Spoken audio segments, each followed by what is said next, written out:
6 bolts, 4 nuts. And what do they want them for? These 4 are gonna attach the wings to the here. On each side.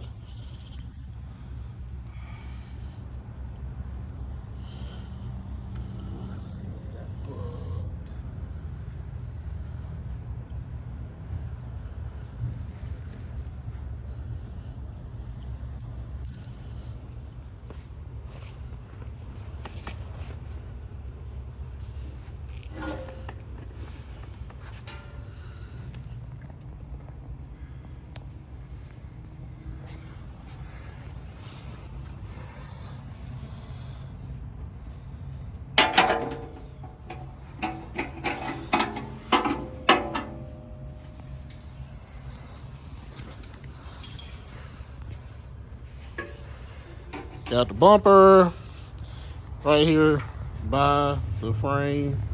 So first step of assembly is to line the bumper up with the frame, slide it up on the frame, and reuse your little bolts there that were holding the factory bumper on. Slide it up, line it up, put those through, and then put your nuts on. And that's the first step. Like so, it's on there, lined up, and you just slide that, reuse that same bolt and that same bolt. And then you want to make sure you got it lined up exactly where you want it before you start tightening anything down. And that's pretty much step 1. So you can look through there and see the inside as he finds that hole.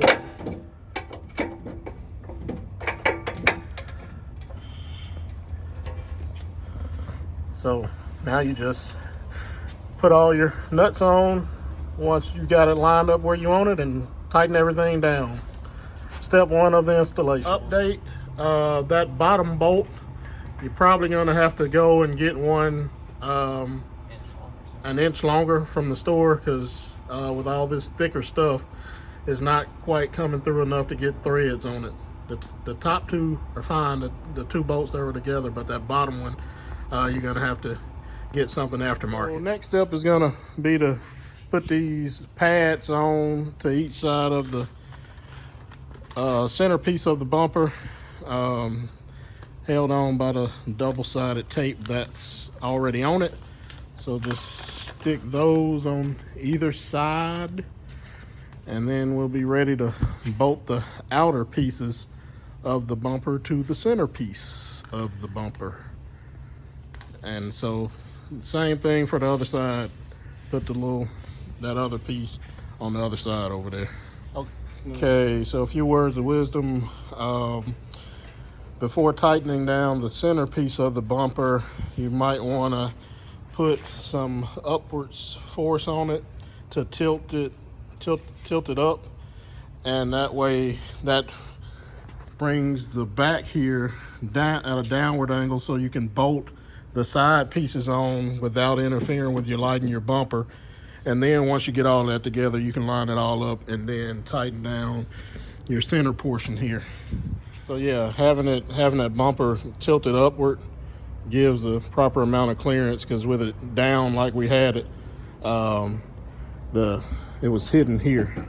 So like I say, tilt it upwards before you bolt the wings on it, and all that entails are those bolts. There is 4 of them that holds the wings onto that centerpiece. So once you hand tighten all 4 bolts and get everything lined up, the 4 bolts holding the wings to the centerpiece, then you go back and tighten them down once you got everything exactly where you want it.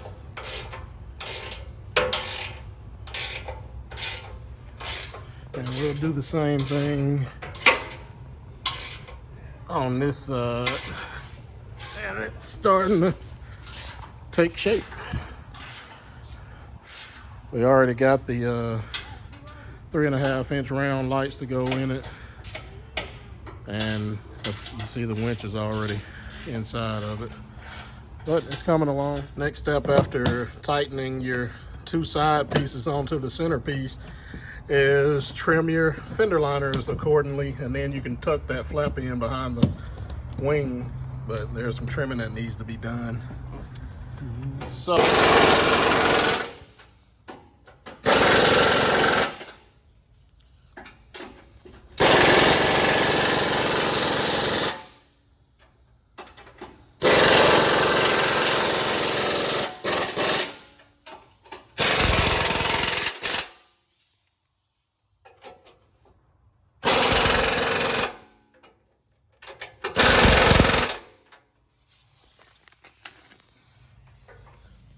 So once you got your 2 outer pieces bolted securely to the centerpiece, then you can go back and secure the centerpiece with those nuts down bottom.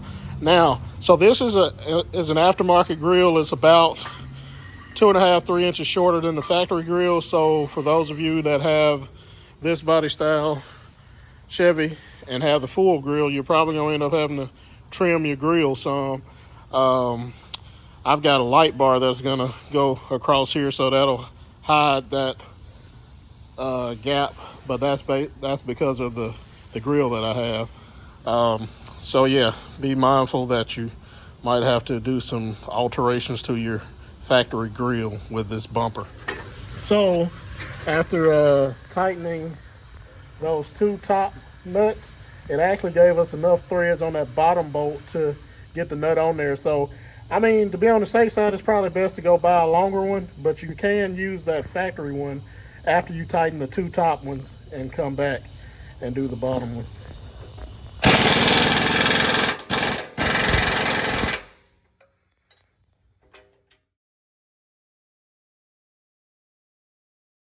So for your little hooks, that should be self-explanatory, but for the sake of showing it, you just thread it through there and tighten her on up. And we're getting there. So to put this little top bar onto the bumper, 2 bolts, you got that open hole and that open hole. This one is pre-threaded, so that bolt will come from the bottom and won't show from the top, and it's the same on both sides. So that's the next step. Easy is to thread that bolt through the pre-threads from the bottom first, and then you can put your other 2 bolts through. We've already run that one up from the bottom. It's dark in there, but anyway, that inner one comes from the bottom. So the screws that came up from the bottom are tight, tightening the 2 that come from the top, and that'll be a wrap on it.